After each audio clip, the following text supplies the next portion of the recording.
Tássio Cruz, boa tarde, seja bem-vindo.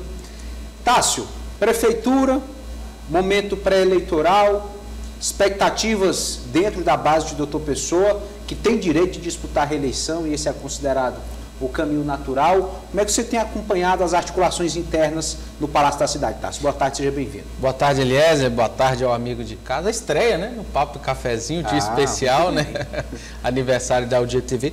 É verdade, Eliezer, a gente tem acompanhado essa movimentação recente muito intensa da Prefeitura, né, atraindo vários nomes de peso da política municipal para a sua chapa, e nós conversamos hoje pela manhã em um evento na PPM, que daqui a pouquinho você vai trazer todos os detalhes, com o secretário de Planejamento, João Henrique Souza, que lá esteve representando o prefeito, que ainda se recupera, né, da lesão que teve no pé. E ele fez uma avaliação geral da atração destes nomes para a chapa e fez um prognóstico, apesar das dificuldades enfrentadas, positivo para o ano de 2024. Vamos ouvir o que ele disse. Todo mundo procura, naturalmente, fortalecer suas bases. E o candidato posto a prefeito de Teresina até agora é o Doutor Pessoa. Ele é candidato a prefeito de Teresina. Os demais partidos continuam discutindo quem poderá ser o candidato, mas um candidato posto será ele. Ele é pré-candidato e vai buscar a sua reeleição. Então eu acho que essa questão de acomodação, de lideranças políticas que possam estar juntos, ela ocorre de um lado e do outro. Cada um vai buscar aquela estrutura necessária para poder disputar e vencer a eleição. Empolgado, motivado, não é, Tássio? O secretário de Planejamento da Prefeitura, destacando que a única pré-candidatura definida é a do prefeito. Nesse ponto aí é verdade, né, Eliezer? É só o prefeito que se declarou pré-candidato até o momento, né? Vai disputar a reeleição. Mas eu destacaria um ponto interessante na fala do ex-ministro, né, e agora secretário João Henrique Souza, quando ele fala da acomodação. É uma base que começa a se acomodar, Eliezer, mas a gente vem acompanhando que é uma acomodação que já nasce incomodando algumas pessoas. Por exemplo, membros do grupo político do prefeito, que estão naquele percentual de captação médio de voto, vamos estipular aí de 2,5 a 3,5, 4 mil votos, esses membros do grupo do prefeito já começam a ficar incomodados. Por quê? Porque o prefeito tem atraído lideranças com um potencial mais alto de voto, né? Vereadores que tiveram 5.500 até 6.000 votos que estarão nessa chapa.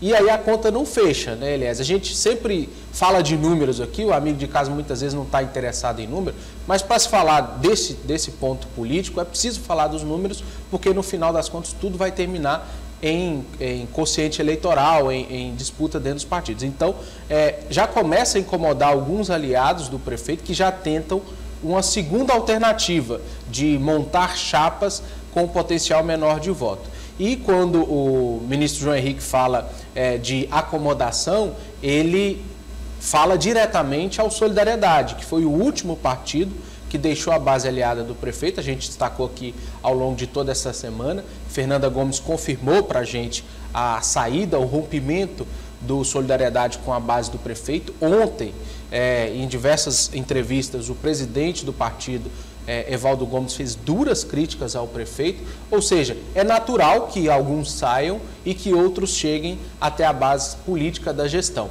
O que a gente percebe de bastidor é que tem muita gente que começa a ficar incomodado com a atração desses figurões, desses nomes de peso da política, já que alguns vão perder espaço dentro da chapa do prefeito. E por isso essas alternativas vão sendo procuradas aí por alguns aliados. Eu acredito que é necessário, Tássio, porque algumas alas ligadas ao Palácio da Cidade já estão defendendo até uma super chapa só com secretários. Sim.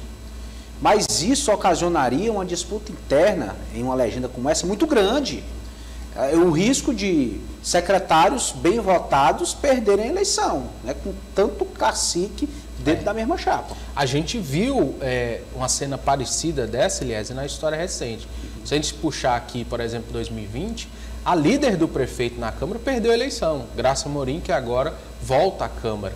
E ontem, né, ao tomar posse, lá na casa, o vereador Inácio Carvalho, que substitui Neto do Angelim, que saiu para a Fundação Maceió Chaves, ele falava isso, Eliezer. Ele dizia que aprendeu com erros recentes e afirmava que ele ir para a chapa do Progressistas teria sido um erro, porque ele disputou com figurões, com integrantes que tiveram uma votação bem expressiva e acabou que com uma boa votação... Mais de 4 mil votos. Mais de 4 mil votos, uma das melhores dele quanto político, ele ficou de fora.